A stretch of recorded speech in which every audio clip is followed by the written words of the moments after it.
Hey, hi everyone, welcome back to my channel. Today I have the honor to introduce you all to Tatsiana Zaretskaya, CEO and founder of Laava Tech and the company Meliora. She's originally from Belarus, but she has been working in Estonia for over the couple of years, and she has been recognized as an MIT Innovator under 35, as well as Forbes 30 under 30 for young entrepreneurs. Welcome to my channel, Tatsiana. Hi, thank you so much for inviting. Very happy to be here. Could you please introduce yourself a little more as well as your company?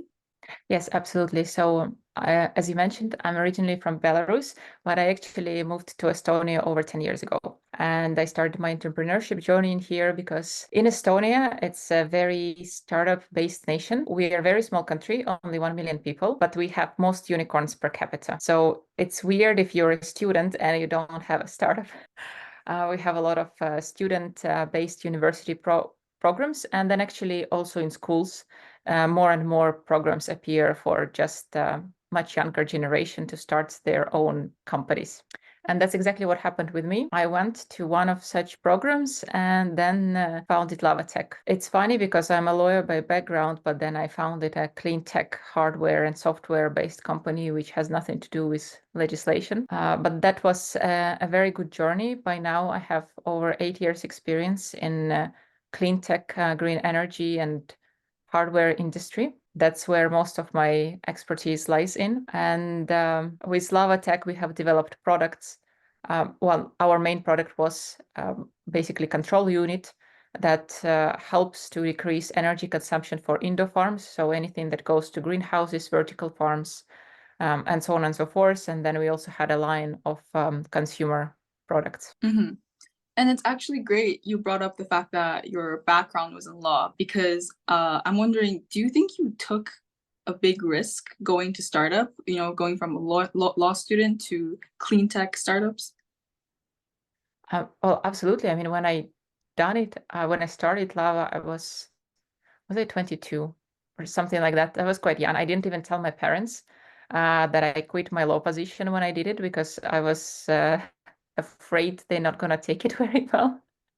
But it was worth the risk after all. Plus, it was a good bet, I would say, because as you can see, green energy and clean topic grew big throughout the years, and I believe that it will be even much bigger topic in the upcoming 5 to 10 years. So it's a very big industry. But then having a law background definitely helped me because you really need to know how to negotiate, how to read contracts, how to make contracts, and all those skills.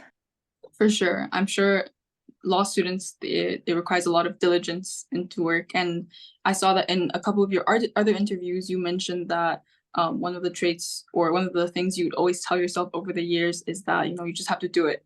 And that has been your mindset. But I'm also curious, do you think there's anything else that, or any other behaviors or mindsets you see in successful entrepreneurs, or even just throughout your entrepreneurial journey? Oh, absolutely. I think networking is one of the most important skills. And I'm not talking about, just meeting a lot of people and forgetting about them the next day, but actually creating meaningful connections and relationships throughout the years.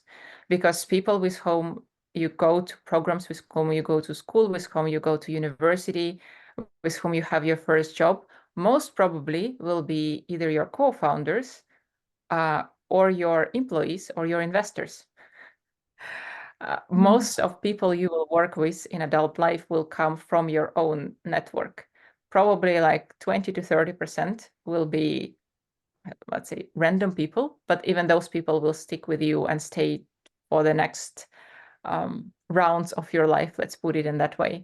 So that's very important to build connections, meaningful connections, build reputation and your own brand, because that will definitely help you in anything new you will start throughout your life.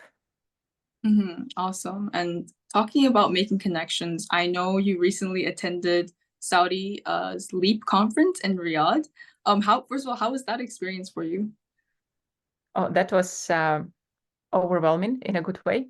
So end of last year, I attended FII, and that was a much smaller event, also very meaningful, but much smaller. And Leap, even though previously I've attended big conferences like Web Summit, um, and I don't know, Arctic 15 and so on, Nordic Business Forum, but Leap was much bigger in size. I think it was over 200,000 people. So it was very important that I actually prepared for the conference beforehand. Otherwise, it was close to impossible to meet any relevant people just because there were so many people from so many different industries. But it was actually very interesting because you could see so many new technologies. You could understand what is happening on the market. You could see how much their interest actually in the local market and how many companies are ready to relocate and start business in there. And I actually also had a very amazing opportunity to talk with local students from universities, also female. Uh, and I got so inspired because I remembered myself when I was 22, and they're like, yes, we want to build a company bigger than Deloitte, and we will do it all. And I'm like, I so miss that energy in my life. Absolutely, definitely. And I know the conference means a lot, especially for foreign brands that are hoping to increase their recognition in MENA or Saudi markets. Just curious, did you feel like it was a good stepping stone for your company to become recognized or even just to make some meaningful connections? So conference was a good time to be in Riyadh because a lot of people were in Riyadh same time. Mhm. And it was a good stepping stone, but I mean, most important meetings normally happen outside of the conference. So that is like a first step to start a conversation or to catch up with someone. But you actually don't do any like bigger business during the conference because also everyone is very busy and everyone is trying to pack as many meetings as possible in that week because everyone is there. So it's more to see everyone in person to understand that, yes, you're a real human being, I'm a real human being, then we can continue our conversation rather than to start serious negotiations. I see. So what is your company trying to achieve in Saudi? Are you looking for investors? Are you just hoping to showcase your work here? Because I know Saudi So has I been recently ability So I recently. actually recently had an exit from the company, and right now I'm establishing a venture fund. And my idea is to invest into companies in Europe and help them to expand to Middle East and to Saudi Arabia specifically. So my aim was actually to look for companies that I could potentially invest and then to find partners to co-invest with. Because as you know, when Saudi Arabia has one of the strongest investors pools, not only in the region, but probably worldwide. So, but that was definitely very strong, let's say, conversations because local companies, corporates, and local investors, they're very open to cooperations. They're very open to co-invest. They're very open to meet in person and to actually start doing business pretty much right away. I only have positive feedback, but then again, it wasn't my first trip to Mhm. Riyadh, so I already knew what to expect, and I knew that it will be productive. Otherwise, I wouldn't be coming back. I see. Okay, so let's circle back and talk a bit about your journey in general in VC or entrepreneur and business. Just curious, throughout all these years of whether starting a company or even to now you're starting to invest, do you think you learned like any important lessons along the way? Oh, too many. Any that you can share? Yes, Let's absolutely. say any specifically for students. For students, well, uh, be brave, take risks, because earlier in life it's much easier to take risks than later because you don't have so many commitments around you. In terms of, I don't know, family, or even if you have pets at home, or your parents are not as old. So all those things are getting more complicated and ask for more of your involvement as you become more adult. So when you're younger and you're way more flexible, you should travel as much as you can, try as many things as you can, again, establish as many networking connections as you can, because that also becomes harder as you grow older. I'm not particularly old, but I mean, I'm also not young anymore, and I can feel it when I'm talking with younger people. You also see things very differently, and normally you're not afraid just because you don't know what you should be afraid of. You don't have this fear of something going wrong because you've actually never experienced something really badly going wrong. And I can feel that it's actually really affecting my personal growth now, because I already know how I can burn myself and what things can go wrong. And thus I take way more precautions to avoid it. But it actually really slows down the process of company growth, on my personal growth. It doesn't matter. So on one hand, yes, it's safer. On the other hand, it's slowing you down and you are missing out on certain things just because you're trying to make it more convenient. And then also when you're young, you don't care so much about, like physical stuff. I could sleep for like 4 hours or 2 hours a day for weeks. I wouldn't care. Now, if I don't get a proper night's sleep, I'm not as in strong position. So those things, they really affect. And now that you have time, no obligations, and energy levels, just use it as much as you can, because it will not last forever. And even if you think that it will, it won't. It really changes. Wow, that was a very nuanced and deep answer, and I can tell that something that you really reflected on. And that wasn't just advice for entrepreneurs per se or young entrepreneurs. I feel like that was just some good piece of life advice. You mentioned that I think it's more like lifestyle. I think one of the things I know about you is that you're also an avid rock collector. Is that correct? You collect Well, I rocks. collect meteorites. Mm. So I it's not found that really specifically, interesting. yeah, Yes. it's not just rocks, but that's just a hobby that doesn't require much of my time and involvement, because that's the only hobby you can have as an entrepreneur. Because the only hobby and things that you can have are very closely work related. You either do that to 150% out of 100%, or you just don't do it at all. But in terms of professional advice, right, when you're young, you can try new fields. There are a lot of programs for young people that you can participate in. They don't offer those as soon as you turn 30. So if there are any programs you can take part in, you should. Hmm. But actually, I meant that in the sense I feel like having a hobby is also something good. So it's part of life, isn't it? No, absolutely. Absolutely. But again, my hobby is not very time consuming. Otherwise, I wouldn't be able to have it. No, for sure. But I asked that question because I found it interesting because you post a lot of LinkedIn blogs about your collection, and I was like, wow, this is. I think it's when someone is interested in a specific hobby, it makes them kind of more depth of like layers, as personality wise. I found that really interesting. I'm sorry, that was a big ramble for me. Next question I have for you.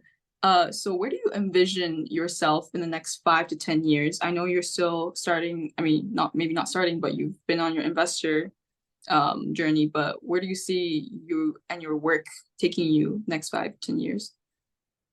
Honestly, I don't know. So in here, I can only share another life advice. So normally when you're young, you have things figured out, you know, everything, you know, where you want to be in 5 years or 10 years. And that really helps because you don't see obstacles. You just like trying to get there as you envision the life, you know, a certain income, a certain position in a company, or having your own company, you know, whatever you imagine. As you grow older, your priorities change, which also affects the timeline and the way you look at things. To be completely honest, I don't know where I want to be even in 5 years or 10 years. The only thing I know is that I want to make an actual impact, something that would be left after I'm gone, and that would have beneficial impact either on planet or, let's say, larger communities of people. That's why I chose this industry, and that's why I like prefer to stay in it, because I think that is something that can create a lot of value. I mean, as much as gaming sounds cool or insurance sounds cool, but I don't see a long-lasting impact from those industries. I mean, positive impact on like high quantities of people. But with sustainability and green energy, especially considering how our planet changes, I feel that's the area where I can be the most impactful in a long run. So I'm still trying to figure out a way on how I can accelerate that impact. I see. So would you say you started this company from a place where you're passionate about the environment? Yes. Well, I started this actually because of my grandma, because I wanted her to help her to grow tomatoes easier. But then I never was indifferent to topics of climate change and animals. I really care about, let's say, creatures and things that can't take care of themselves. Same with kids, right? Whatever we do now will really affect them in 10, 20 years, 30 years. And right now they don't have any possibility to do anything about it. It's purely on us how the world we live in will look like for them when they reach 18 or 20 years old. So that's kind of level of not level, but the area of impact that I want to work with. I see. Well, actually, I've interviewed a lot of environmentalist professors or ecology professors on this channel, and I think they all came from a place of just, I guess, love for the world and love for the next generation. So yeah, I really see an echo in your responses. So that kind of leads me to my final question for you today. I know you've given a lot of advices already, but I'm just wondering if you have to give another piece of advice, or maybe your best piece of advice to high school students, what would it be?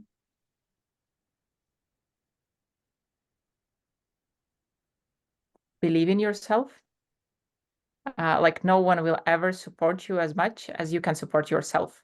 You shouldn't care if, I don't know, your parents tell you that you can't do it or your teachers tell you that you're not good enough. It will not matter. Absolutely. You will probably not even remember about it in 5 years, but you will definitely remember if you don't try something and if you don't go for it. Because again, when I was starting, for example, none of my family members believed in me. None of my school teachers believed in me. None of my university teachers believed in me. They were like, hardware, agriculture, there are like no women in there. Is there a chance that you succeed? Why would you even try? You're just wasting your time. But, against all odds, that's how you get the most out of something. And having very strong internal support system for yourself is very important. So take care of yourself, believe in yourself more than anyone else from your network. But if you can surround yourself with people who will also support you, that will give you even better chances at doing anything. Absolutely. And that's great advice, because ultimately you are your best friend, you are your own fan. And that brings us to the end of the interview. Thank you so much to Tatsiana, who gave me this opportunity to speak with her. I had a great time talking about your work as well as your passion for the environment. And I hope my viewers can stay tuned for the next episode. Thank you. Thank you so much. Thank you so much.